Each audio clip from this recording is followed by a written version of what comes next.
There you go. Okay. Good afternoon, everyone. Welcome to Senate Education, Tuesday, March 28th, 2023. We just finished judicial retention. We are now going to spend about 10 minutes with Ms. Dunlap, who is the homeschool advocate for Vermont Home Education Network. And senators, just to remind you, in your packet is H461. This is the House Miscellaneous Education Bill, which we have now received. And we started taking some testimony on it last week. And we'll have the reporter of the bill or the chair of the committee in this week to review it with us.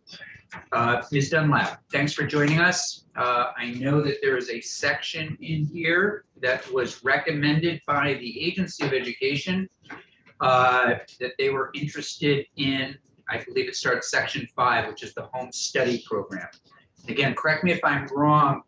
This is coming from the agency, not your organization. Is that accurate? Oh, you're muted.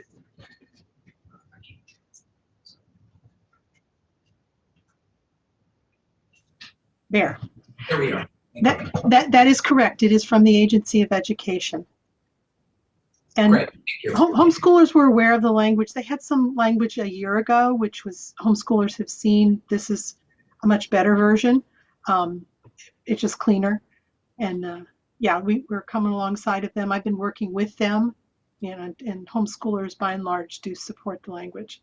And if you could just say a couple of words about, you oversee the homeschool organization itself. You're their advocate in the State House. Maybe just tell us how many homeschoolers there are in the state, a little bit about that population, just to give some new senators a little background, if you don't mind. Sure.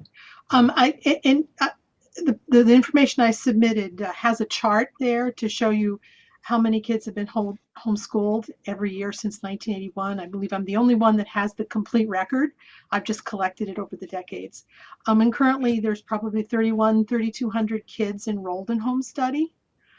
These families are from all walks of life. I mean, you pick a point of view and one of them will homeschool. So yeah. Christian, Muslim, Jewish, Democrat, Republican, Libertarian, Progressive, I mean, they all homeschool. And some are teachers, some are not, some have college degrees, high school diplomas, or no high school diploma at all. Those kinds of parents, they tend to learn right along with their kids and do rather well at it. So that's the broad spectrum of homeschooling in Vermont. And Vermonters for Home Education, this organization that I started, this network, is based on all of that. So we can all dance on the head of a pin because we hold to one thing, and that's homeschooling and the freedom to homeschool. And there's Dr. Mitchell, a sociologist from the Midwest, in 2001 wrote a book, Kingdom of Children. He could have written it in Vermont. And he says what distinguishes homeschoolers from other parents is not their basic understanding of childhood or level of education, but rather the exceptional extent to which homeschoolers have elaborated that understanding and put it into practice. So that's kind of where I personally have come down in trying to advocate for this diversity of this group of people, is just to stay on that knife's edge and work with the state legislature and the Agency of Education and homeschoolers at large. I kind of watch the statute and watch how it's applied and things like that.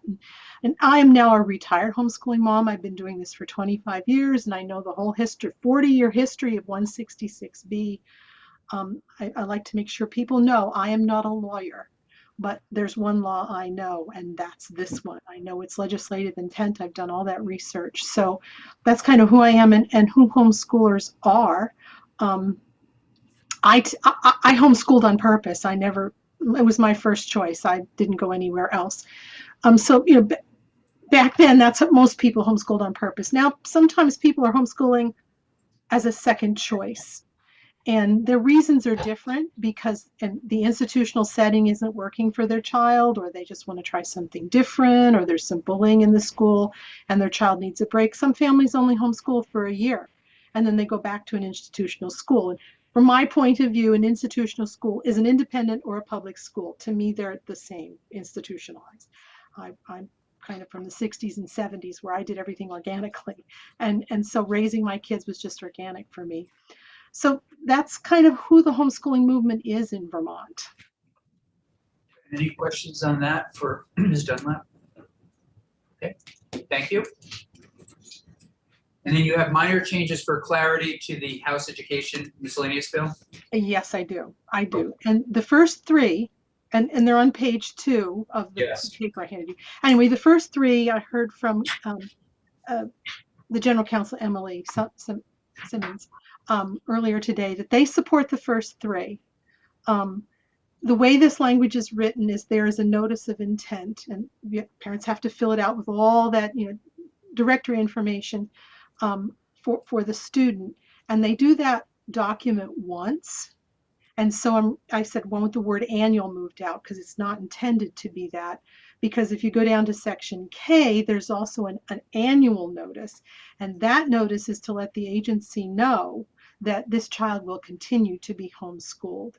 And, I know Secretary French talked about it in the House, and I don't know if he's going to talk about it with you or not, but there's some things that the agency needs to know. Really, the state needs to know is who these children are, where they are, and who's responsible for their education. And that's what this bill, this language is about. That initial notice puts them into the home study program. Therefore, truancy is off the table as long as they submit their annual notice every year.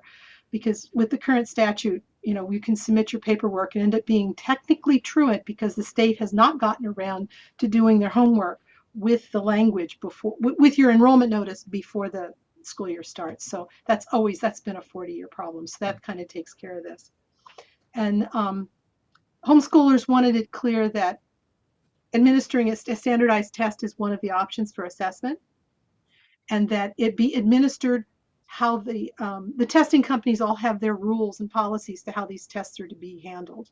And as long as we comply with those, the standardized test should be not a problem, and they're okay with that. The third one is just not 4 samples per portfolio, but 4 samples in each subject area. The remaining 3 are even more minor than those. The 175 days instruction is fine. The homeschoolers are asking a question. Is that from September to June, or is that from when I submit my enrollment notice to 12 months later? And I just asked for some clarification if possible. On or before the following year, there might need to be some language in there as that they want it in the fall of the year, not 12 months after an enrollment notice came in. And the last one, I know Senator Camping, I think you were in House Ed when I was last there in 2006, and we passed some language about 166B. And I kept asking, I said, this is all going to, be effective July 1st. Yes, yes, yes. But when it got to the agency, they said, no, no, no, no, it's split. So it took them 2 years to implement the law. And I'm asking, suggesting, pleading maybe that this happened, boom, both. And so what it is families after July 1st, all they would have to do is put in that enrollment notice that the agency will design for the data that they need, and they're done. And I'm telling them already, I said, if this passes, that you still have to do a course of study, you still have to do an assessment, and you have to file it at home. And all of the state agencies will know this. And if you ever end up in trouble with the state, just know DCF or family court, they're going to ask, they may ask for this documentation. So you still want to do it. The difference is, from the homeschooler point of view, we're no longer being like a round peg hammered into a square hole. My course of study that I would have to send, and I sent 49 of these enrollment notices to the state over the years with my 4 children. I'm retired now and have more time to do this. They, I used to write a course of study. I put it in a file and I never looked at it again because my course of study was the materials on the table, the books, the contents pages, the workbooks, the equipment. That was my course of study. And and if the children didn't want to study China and they went to England and trebuchets, I went with them, and that meant whatever I handed to the state was now obsolete. So under the current statute, families only have to submit 2 of those, and then they can get an exemption from doing so as it is now. So it's not all that different for the course of study. But that's kind of where we're at and what we're asking for. And, over the years, I've always believed in working with the agency of education, because your lives are easier when homeschoolers and the agency are kind of on the same page. Because if I send out an email, you'll get 300 emails in an evening, and that, I try not to do that ever. So that's kind of how I've been working with the agency and this bill. We'll hear from the agency on this, but in the meantime, any questions for Ms. Dunlap? I think that's very helpful. You're always a great witness, a great partner in this work. I know we've overlapped and gotten to know each other for several years now, and appreciate you coming in. I appreciate the thoughtful testimony, Rita. I really do. You're welcome. And keep an eye on us, because as you know, it's going to get busy soon again, and just don't want to lose sight of this stuff. So okay, no, I promise I'll keep an eye on you. All right. Thank you very much. Thank you. Great to see you. Yeah, bye-bye. Okay. We then, now we're going to move to S-134, an act relating to requiring legislative approval prior to closing or reducing the size or scope of any Vermont State College. And we have 3 witnesses. We start with Ms. Olson. All right with you. I was going to go first. Oh, sure. All right. Okay. You back? I am back. Great. Come on over and Thank you. finish the table. Thanks. Thank you. Linda's going to close us up. She's the grand finale. Okay, great. Thanks. Well, welcome to Thank Senate you. Education. And Thank for the you. record, if you would just say your name and, who you're here to represent, Yes. and then we can move right into your testimony. All right. Thank you. I'm Beth Walsh, and this is my 10th year working in career development at Northern Vermont University in Johnson. And excuse me, I'm also the president of the Vermont State Colleges United Professionals. We're one of 2 staff unions at Vermont State Colleges. And I want to thank you for giving me some time to advocate for Senator Comer's bill S-134. And although I am here to support Bill 134, I'm also advocating for a reprieve from the $5 million a year reduction in deficit. It's been tied to our recent increase in appropriations. The proposals to debook our libraries and move Johnson's athletics out of NCAA and Randolph's athletics to club sports are honestly just the beginning of cuts. We're required to cut $5 million a year from our deficit. I don't know what they're going to cut next year. These cuts and the ones that will follow will impact our retention and our enrollment, and they already have. We have multiple students that will not be returned to Johnson if we leave NCAA. And to be clear, the change from NCAA does not happen for another year, but these students are looking ahead and they want to graduate from an NCAA institution. Decades of underfunding have put the Vermont State Colleges in an unattainable position, and it is unrealistic, in my opinion. In the current economy, because of high fuel costs of low student enrollment, to require the VSC to reduce the 25 million deficit. And that deficit really is a result of those 40+ years of underfunding. As we attempt to build a more successful and sustainable system, we're trying to build something new and exciting, innovative, and it's hard to do that with less money. Inadequate funding has meant deferred maintenance on many of our campuses.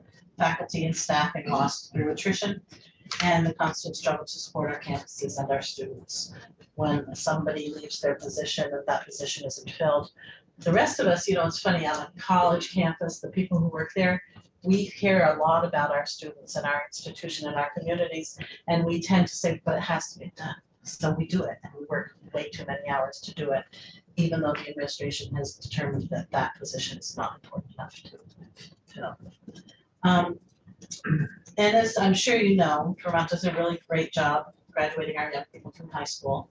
Not so good of a job sending them on to college after they graduate. And in fact, I believe that Vermont's percentage of high school graduates heading to college, leaving the state, is higher than any other state in the union. And the proposals from the administration to rebook our libraries and to interfere with athletics have greatly, as I said, impacted our enrollment and retention, diminished efforts to have a more diverse campus. We live in Vermont. We try to get people of color to our campuses and to our state. Many of our students who come from out of state stay. Athletics is one of the tools that we can use to bring students of color to Vermont, and you know, students are not interested in staying if they can't play the sports. And the impact of the library getting rid of so many books based on very little data that I can see. They have not shared any good data, which is kind of despicable for a public higher education institute. So as I said, the administration has not provided the data that shows that the changes in our libraries or in our athletics programs are right for Vermont or will save us money.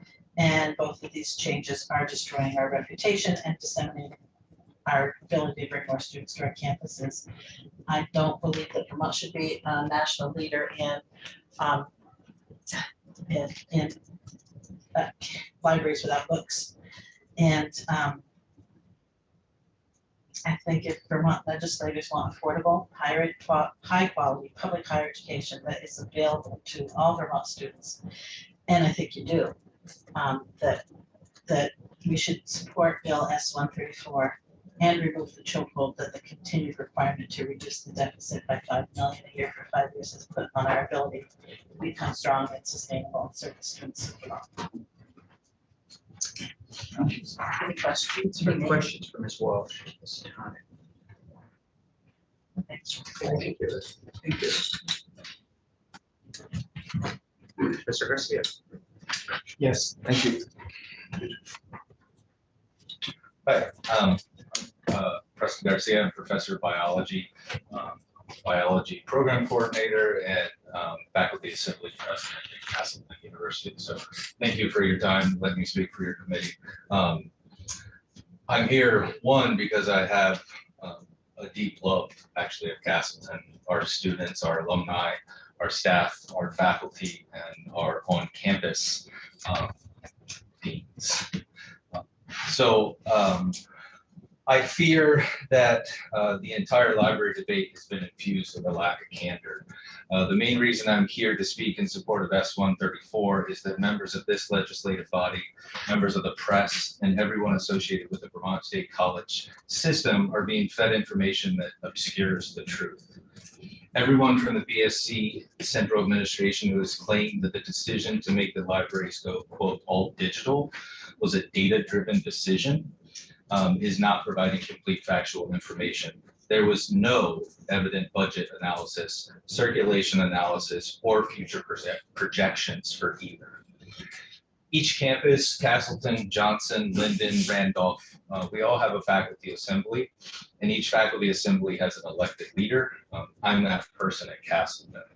So for the past year and a half, all the leaders of these assemblies have met at least weekly in what we call the moderators group. We're the conduit from the administration to the faculty and vice versa. So most of my testimony today is from my participation in this group in the meetings that we regularly attend. The administration has continued to cite declining circulation numbers for this decision of the library. Those numbers only go back 5 years. The moderators requested data from the last 10 years to provide a longer timeline that does not just include COVID era data. The Vermont State College Chief Academic Officer Yasmin Ziesler stated on February 15, 2023 that, quote, that data compilation going back in time as you've requested, it actually doesn't exist, end quote.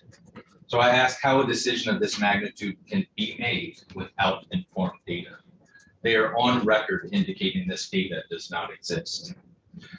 Since their initial announcement, the purported, quote, savings attributed to this library decision has fluctuated between $1.5 million, as reported by Representative Chris Taylor on February 28, 2023 in the Milton Independent, after he met with the VSC, down to $500,000 when on March 9, 2023, President Olson in an email revising that figure downward by over $1 million.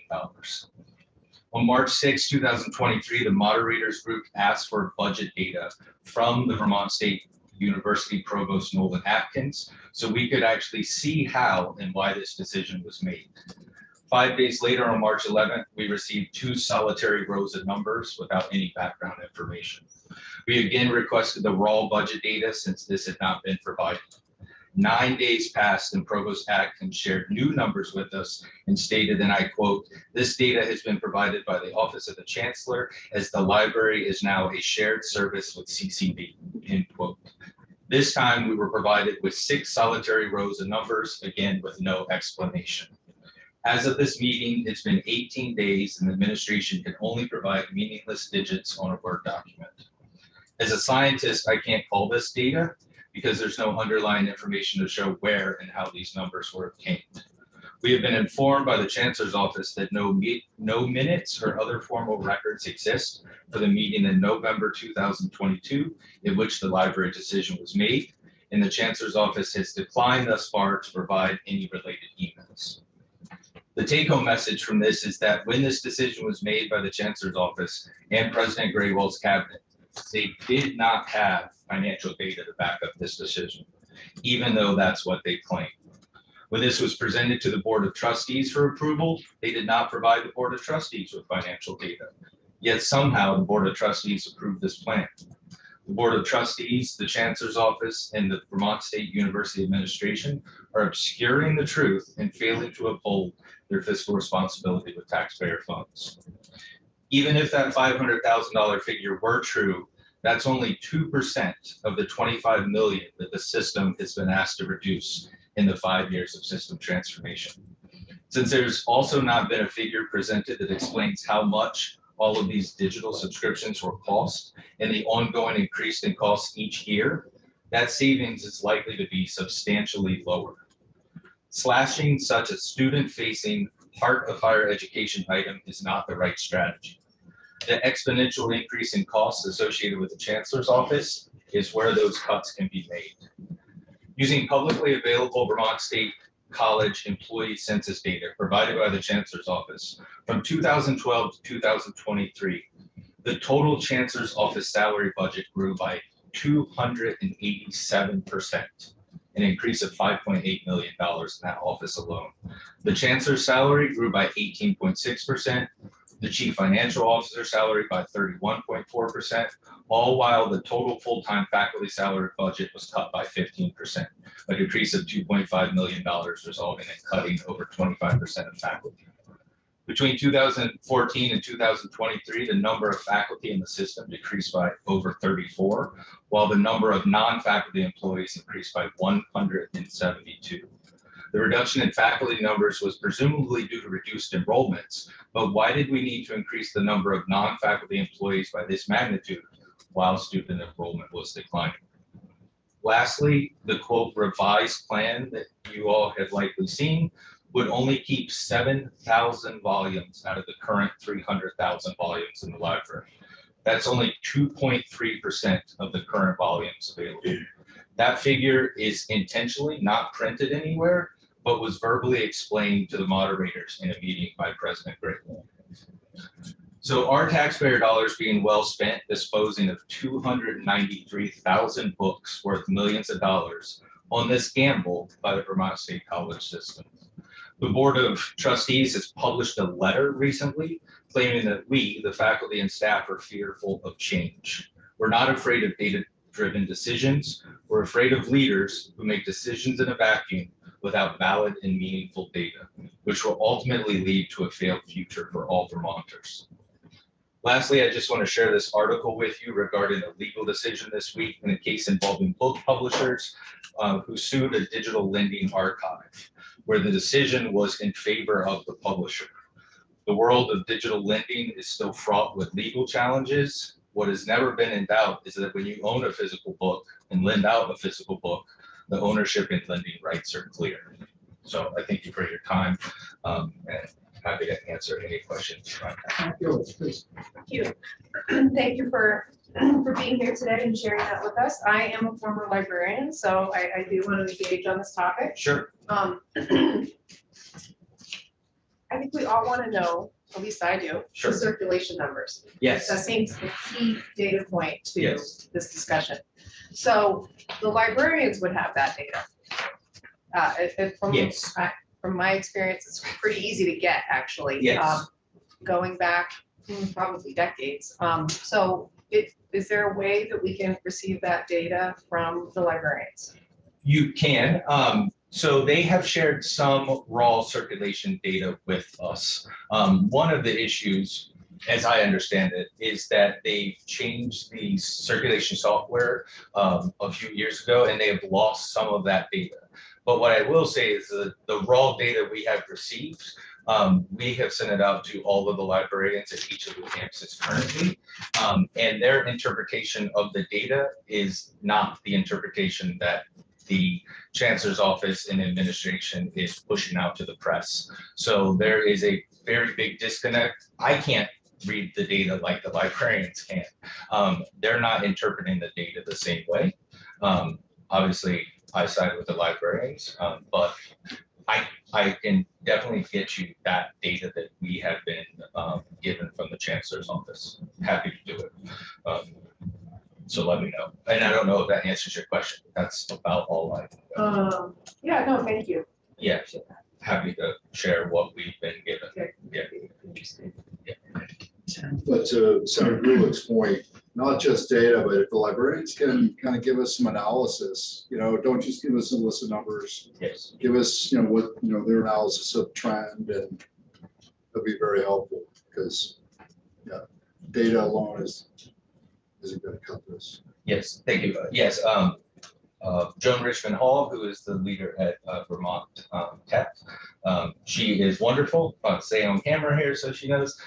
She has collected, we've all sent all the librarians comments from that data, and we have one document that we can share with you almost instantaneously about their analysis of that information. So we will get that to you if that's what you would like. Yeah, it would be helpful. Kind of a follow-up question. I understand that some of the data may have been lost because of system changes or whatever, but what Castleton is experiencing isn't all too different from other universities. Sure. And it would be helpful if the librarians could also comment on national trends or regional trends, something to compare this to.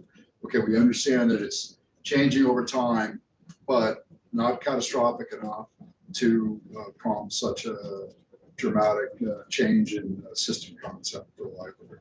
Sure. That would be helpful, because again, if it only goes back 5 years and 3 of those are COVID, the numbers are.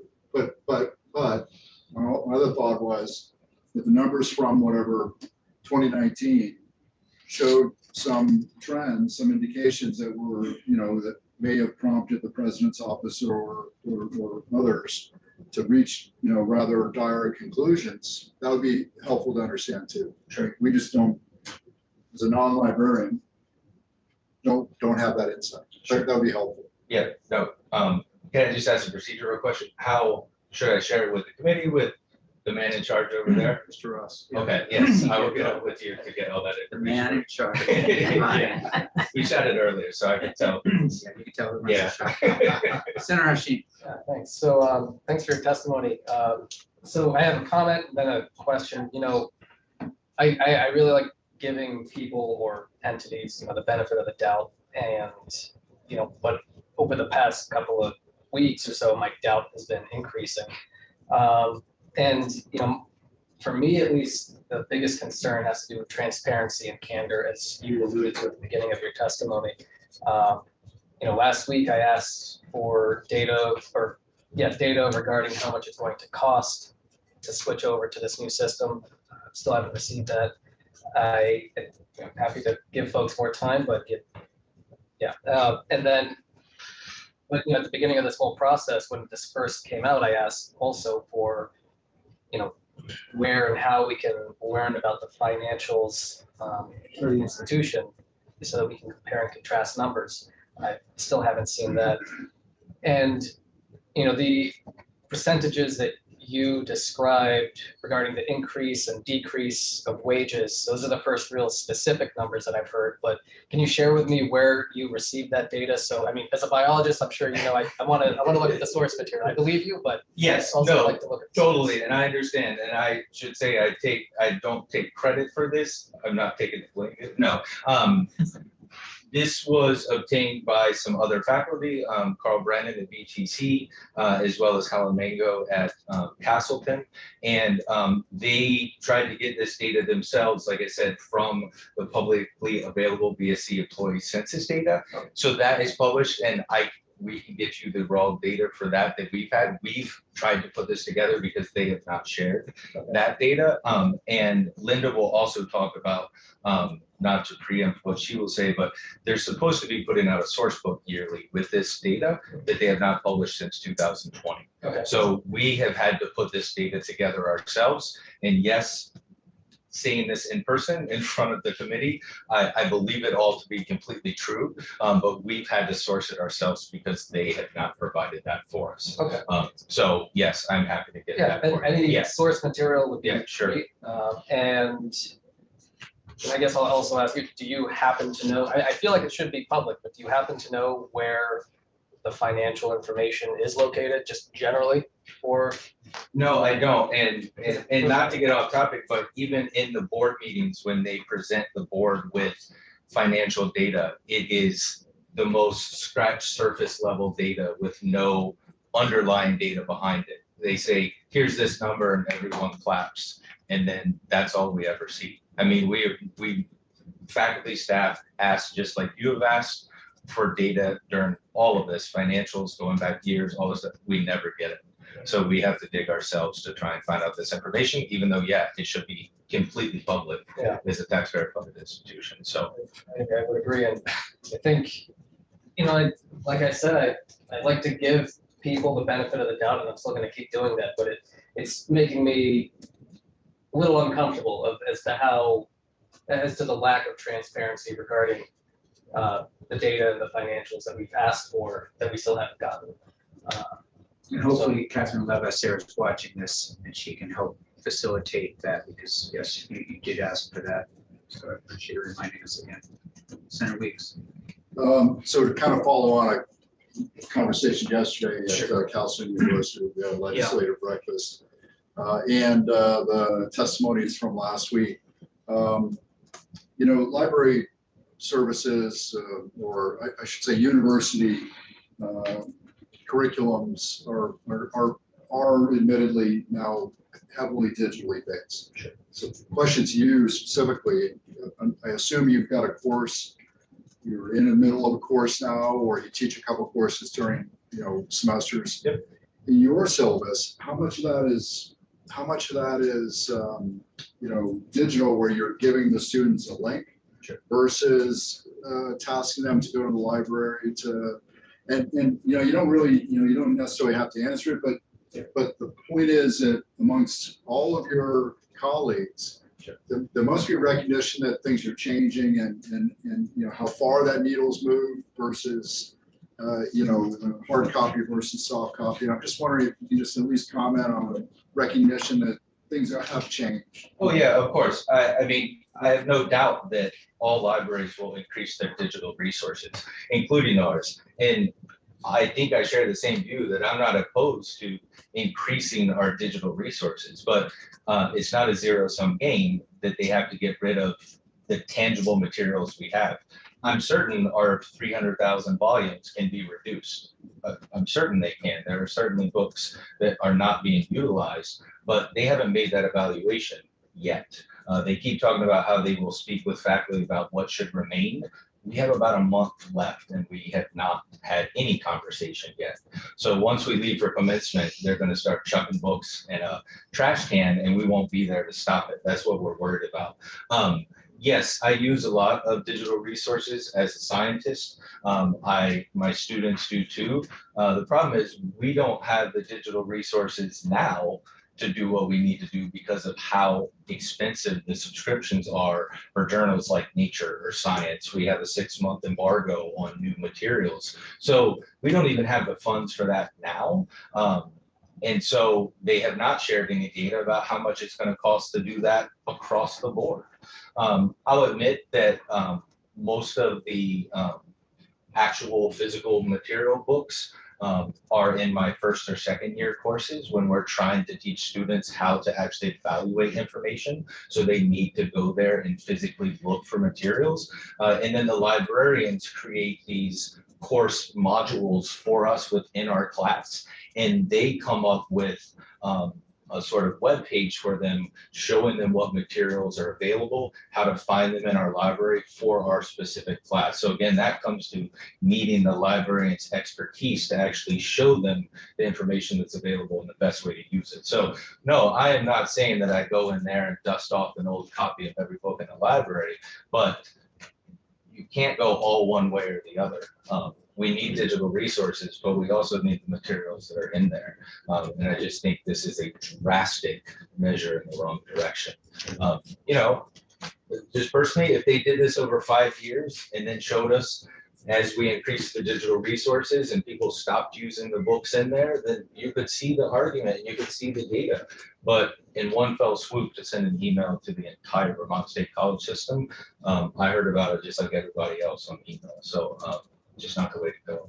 Thank you. Yes, so I will espouse, to follow up on your point, Senator Reeds, I will espouse a somewhat, sometimes unpopular view. When I took over the library, it was one of the bigger high school libraries in the state, and I did sort of a massive renovation. I took an old newspaper closet, chucked everything out of there and put it in a new maker space, which was fabulous. I did a pretty massive weeding, and I was quite pilloried for that, I must say. But what happened after the weeding, because we had books that hadn't circulated in 15, 20 years. We had, as a high school, we had these sort of scholarly journals that were just not appropriate and a lot of outdated material. We opened more space and our visits actually went through the roof. We became a much more popular, much more inviting, much more just a great space for kids to come and have a community. And it was fantastic. And ironically, I actually think that our numbers, our checkout numbers, our circulation numbers went up as well. So I do think we often have this knee-jerk reaction to just say, don't get rid of the books. But weeding is part of being a librarian and part of running a good library. But I do hear your point that sometimes you can go overboard, there's an excess. And so I'm not necessarily espousing an opinion right now, but I do just want folks to know that, there are some give and takes in this, and sometimes something really great can come out of the transformation. And again, I'm not sharing my opinion here. This is sort of like an alternative opinion. Yeah, sure. And I just, sorry. Are you Yeah, no, I'm done. Can I just say a quick comment? Yeah, the librarians have said, yes, weeding definitely needs to happen. And part of it, we were without a library director for a few years because of budget issues. And, they're the one to lead with help with the weeding. So, yeah, no one is disagreeing with that at all. And no one's also disagreeing that we could optimize and improve lots of spaces on our campus. If we get more money, we'll do it in every building if you want. But yeah, so I appreciate your comment. Yeah, I just wanted to touch on the 2 points that were brought up. I agree with both of you on how this works, on the thoughts that you shared, Senator, and also I defer to you when it comes to how to run a library. But at least for me, I take a step back, and it's not necessarily about weeding out books or the efficiency of switching to digitalization. It's more so the lack of transparency and the way that this whole thing is unfolded. That's what doesn't sit well with me. And actually, I just wanted to put that out there. Yeah, I would echo that. I know we talked about it last week. We even had an apology from a member of the administration. The rolling out of this has been really disappointing. Frankly, I don't think any of us, this is really what we were hoping to work on in some regards at this point. I would say, just speaking for myself, I'm still, I don't know where the rest of the committee is, but, you know, putting our hand in it in certain ways doesn't feel comfortable to me. As being a super trustee, not my interest, but see how, you know, as we continue to gain more information, what we may or may not. Yeah, thank you so much for your time. If you want a copy of my statement in this article, I'll Yes, leave that'd it be here, great. and I should Thank give it to, and if you need it too, so if you want, that's. And I think we're gonna hear also Thank you so from much. Linda Thank Olson. you. Yeah. Hello, excuse me. Hello, I'm getting over a respiratory thing, so my voice is a little froggy. My name is Linda Olson, and I'm a faculty member in the sociology department at Castleton, and I'm also the co-president of higher education for AFT Vermont. I just want to thank you for the opportunity to speak on this very important issue. And I do want to start by taking issue with some of the information presented last week by Catherine Levasseur, the VSC Director of External and Political Affairs. There are two issues in particular. One was that she said the Chancellor's office has been reduced in size. And while that's true in terms of the physical size of the office, because they don't rent as much office space, that's not true in terms of the number of staff represented. Preston touched on that, and I would just add that since the pandemic, we've created a whole other layer of middle management positions we're calling shared services, and our numbers show that those numbers have gone up exponentially, that there are many, many more people working in that shared services office. So it's really shifting of personnel rather than getting rid of personnel. So I want to make that point clear. And Preston already touched on this, but Levasseur also indicated that our financials are publicly available. Financial statements are on the VSC webpage, but the source book, as Preston indicated, has not been published and posted since 2020, which usually it's posted annually. And in the source book, we have information about student enrollment, faculty and staff salary averages, administrative salary averages, and numbers of employees, including the number of employees in the Chancellor's office. This has not been posted since 2020. I just wanted to make that clear. The decision to repurpose or completely digitize, or whatever they're calling the library, is not sound based on the research we have done. It likely will not save money. I'm not a librarian, so I appreciate that there's one in the room who can help us navigate this. But I did reach out to a colleague of mine who has been most recently a dean of libraries at the University of Nebraska, and she just switched to the University of Illinois at Champaign-Urbana. So she is a librarian dean at Big Ten schools. And I wanted just to get some context for what all this is. So I asked her a whole bunch of questions, and I'm just going to give you the highlights. I'm happy to share the whole letter with you, though, if you would like to see it. So I first asked about the cost of digital resources, and her response was the cost of digital resources is expensive and most likely will cost more rather than less than the actual physical books. Preston touched on some of those reasons for that, like subscriptions that have to be renewed, whereas if you buy a physical book, it's yours forever, right? You don't have to resubscribe. She also said that not all books are available digitally, even new books. And we found that to be the case in some of our own ordering of books, that they tend to try to order digital first, but if they can't, they order the physical copy, and many, many books are not available in physical copies. She issued concern about the fact that there's going to be no interlibrary loan staff and no physical books because our students won't be able to access that. The way that interlibrary loan works is you have to have books to loan in order to get books. So the fact that we won't have any books or a small percentage of books means that we probably would not be able to participate in the interlibrary loan exchange. And I don't believe we'll have an interlibrary loan librarian anyway in the future. This has already started to have an impact on our students because we saw what it's like not to have interlibrary loan because they suspended it for a while because they could not find personnel, which meant our students were not able to find the resources they were able to get. One of the most important points, though, that this librarian made was that the gutting of library staff, which includes librarians and non-librarians, is removing a key set of expertise that we're probably going to need more of rather than less of in the digital age.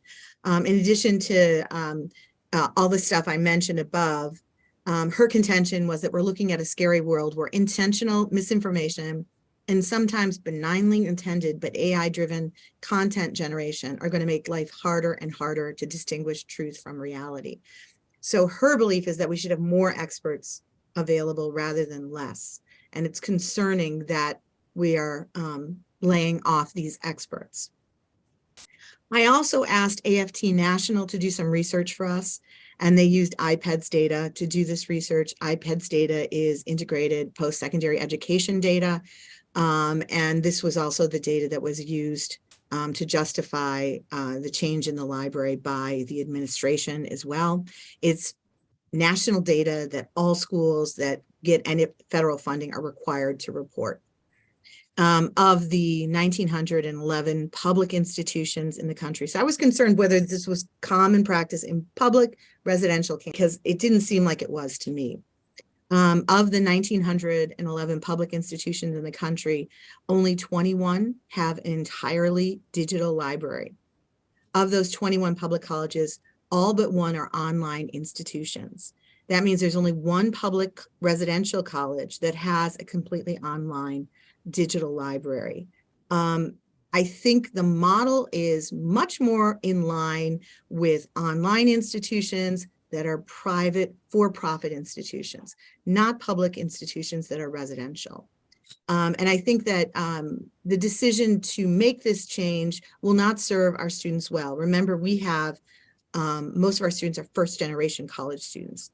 Some of them don't have stellar research skills from high school. So we need these resources available, and we need experts there to help our students navigate these resources as well. So I think we're doing a disservice to our students. And the only question I can come up with from all of this is, are they gearing this new transformative library to the students we currently have, or are they gearing it towards students we don't have yet, non-traditional students who are more likely to do online education? And if that is the case, and I believe it is, who is going to serve our low-income first-generation college students here in Vermont? How are we as a public institution going to support our communities in ways that we have been? Okay. I know the administration has represented the staff, faculty, students, and communities that's having a visceral or emotional response to this decision. But as you can see, our criticism of this decision is based on the lack of data to support it. In fact, I think we've presented in various venues more data to not support it than they have to support it. So in terms of our asks, as Beth said, I'm the closer here, so I'm going to present the asks. We are asking that there be legislative oversight into the financial priorities of the Chancellor's Office and Board of Trustees during this transformation process. We fear the outcome without some form of oversight. Many states have a Secretary of Education that deals with higher education. We have no such body in this state. And I think because historically we have had a lack of funding, we have to be even more careful with how our resources are used and have more oversight of how they're used. And this process, as many of you have indicated, has not been transparent. And it makes me very anxious about what our future will be. The second ask we have is that we ask the legislature to continue to interrogate the plan for the libraries to ensure it does not eliminate essential services from the community and the state, from the communities in which they reside in the state. Right now, I think the plan is to have a digital-only library that community members would not have access to. Number three, we ask the legislature to make sure the transformation policies are student-forward. So far, I don't think they have been. And they work for the public good of Vermont. Again, we are a public institution, and we are supported, at least in part, by taxpayer dollars. We have a commitment and an obligation to serve our communities that I think will be hindered and harmed by these decisions. We ask you, number 4, we ask you to support S-116 and its parallel bill H-446. This bill will add representation. I know this didn't get through crossover, but we're hoping at least it'll go through this body. We'll add representation for faculty and staff on UVM's Board of Trustees. They have invited the VSC to join in this bill. And I believe I reached out to Senator Campion asking that we be included. I think this whole fiasco, as it has evolved, indicates that there needs to be faculty and staff voices on the board, that there needs to be that perspective. That perspective is sorely lacking. Number 5, of course, we ask you to support Senator Collamore's bill S-134. We are very, very indebted to him for bringing this bill forward. And as he indicated last week when he testified before you, more than half of the senators in this legislative body are co-sponsoring this bill. And I think that says something about support for a more transparent process and support for our libraries and our institutions, excuse me. And finally, number 6, this is something that Beth touched on. We ask that you rescind the requirement of $5 million in reductions in the next 5 years. The Vermont State Colleges have been in an incredibly precarious financial position for years, in large part because of the lack of state support. And my fear is that bad decisions will continue to happen in the hopes of reducing funding.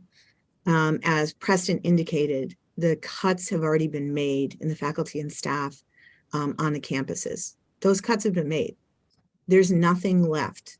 We had a legislative breakfast that Senator Weeks was at yesterday here on campus.